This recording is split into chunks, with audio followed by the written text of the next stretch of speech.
away from Harden. He didn't look too interested. Well, there's been a lot of contact on James.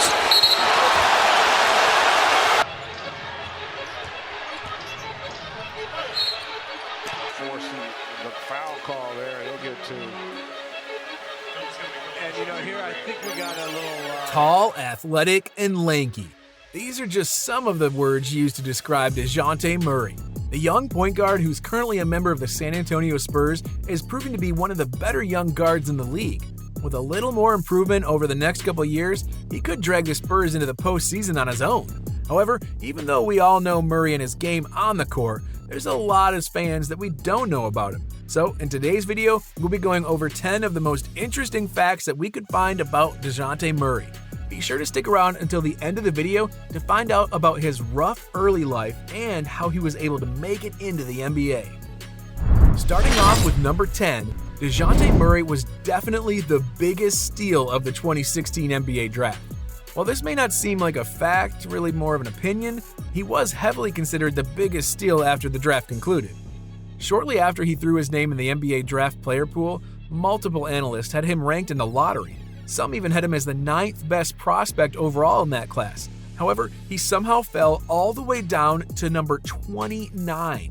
It is absolutely ridiculous that a young guard with all-star potential ended up slipping down to the 29th pick, a selection that was held by the San Antonio Spurs.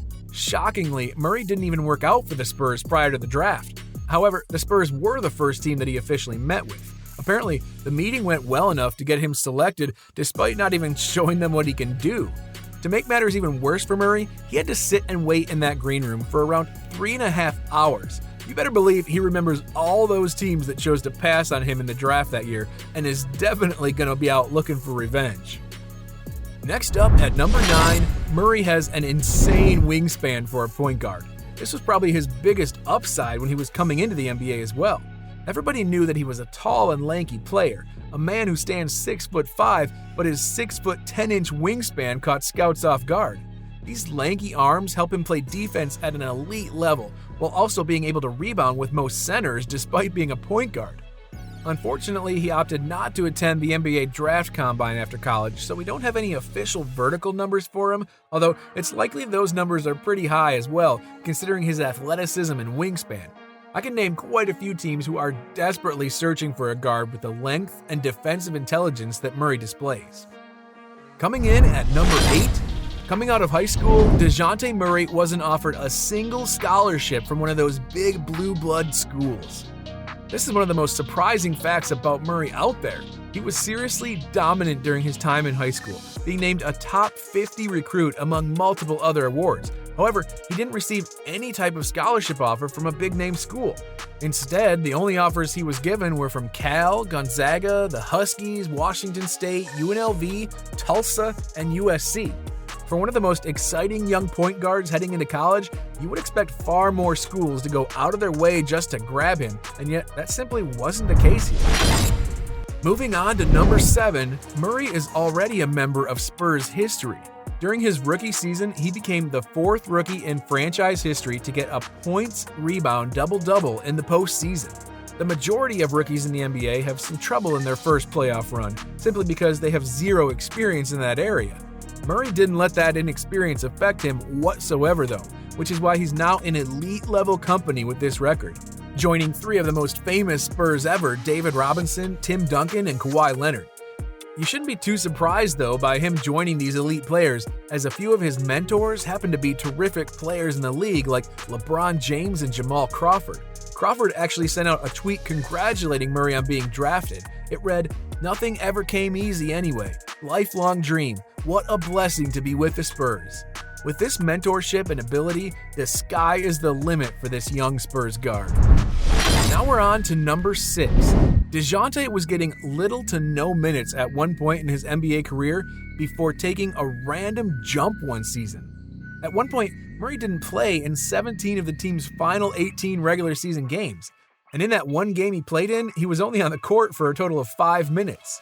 Extend that reach even further and go to the 26 games before that, and he only played a total of 27 minutes overall. Even when the Spurs made it into the postseason, the rotation didn't change, as he saw just 9 minutes of playing time in a full 6-game series against the Memphis Grizzlies in the first round. However, he randomly saw a massive spike in minutes the next series against the Houston Rockets. He played 58 minutes through those 3 games and was quickly becoming an integral part of the rotation at that time. Nowadays, he's getting that much playing time all the time. It's crazy to think that he simply wasn't seeing the court at all throughout the beginning of his career, and now he is a cornerstone for the Spurs' new and young roster. Stick around until the end of the video to find out about other hurdles he had to overcome just to get to this point. Coming in at number 5, Dejounte Murray was born and raised in the city of Seattle. Seattle is where he grew up and attended Rainier Beach High School. It was also the area that saw him claim multiple awards for his on-court dominance. He was first named to the 2015 Parade All-American squad, then won the 2015 Washington Gatorade Men's Basketball Player of the Year. That wasn't all, though. He was also named the WIAA Mr. Basketball, the Seattle Times Player of the Year, and the Tacoma News-Tribune Player of the Year. I believe it's safe to say that Murray was one of the most talented and popular high school players throughout the state. The young man was showing his all-star potential while he was still just a teenager. Side note, Murray was also just the 23rd basketball player from Seattle to make an NBA appearance. Some others are Nate Robinson, Jamal Crawford, and 3-time NBA champion James Edwards. Let's move on now to number 4. Dejounte has compared himself to Kawhi Leonard in the past when it comes to his motor as a player. Shortly after Murray was selected to the Spurs, he was relentlessly asked about what he could bring to the Spurs in his first year with them. He simply responded with, high motor, like Kawhi Leonard, a dude that's willing to work, and I'll never settle for less, never get comfortable. That high motor has also made him one of Greg Popovich's favorite players on the roster. The future Hall of Fame head coach told Murray that he wants to turn him into a fantastic player similar to Kawhi, and it seems like they're on the way to doing just that. His defense is pretty close to Leonard's, but his offense and playmaking still have quite a long way to go before he reaches that peak. Still, it's high praise from one of the greatest coaches of all time. Murray also shared some appreciation for his coach in the past as well, calling him a great coach and going so far as to say he's likely the best coach who has ever coached. Coming in at number 3, Murray was fantastic during his 1 year in college. He was one of just 2 freshmen that year to average at least 16 points, 5 rebounds, and 4 assists. Dejounte displayed a ton of veteran tendencies despite being just 18 years old in his first year in a new environment. The only other freshman that year to put up an equal stat line was none other than Ben Simmons out of LSU, the guy who was eventually drafted number 1 overall and is still on the Philadelphia 76ers, although he may not be for long as another poor playoff outing has people pushing for him to be traded. But anyways, Murray and Simmons were just 1 step ahead of the rest of the freshmen in that class, which is why they were both able to not only throw themselves into the draft pool that next year, but also get drafted in the first round. Now we're on to number 2. Dejounte Murray was labeled a gang member during the NBA draft. This fact happens to be heavily related to why he slid so much in the draft. He'd come out and claimed that multiple teams talked to him and promised that he would be drafted in the lottery. Unfortunately, things came out about his past on draft day, and that made teams do a little second guessing. He said that he felt some type of way after being judged for decisions he made when he was 13 or 14 years old. We'll get to those decisions in a minute as well. San Antonio chose to ignore all those red flags that other teams brought up and thought he was worth the risk anyways. The Spurs said that all they see is a young kid who needs guidance and a chance. Luckily, we got to see them take that chance on him and watch him slowly develop into one of the better point guards in the league at such a young age. Hopefully, he will be able to continue at the pace he's heading and get even better as he reaches his prime. With a legendary coach and fantastic organization at his disposal, really, the sky is the limit. Finally, we made it to number 1. Dejounte became active on the streets when he was just 11 years old. He opened up about his past shortly after he was drafted, which is when he dove into everything that happened in his early life.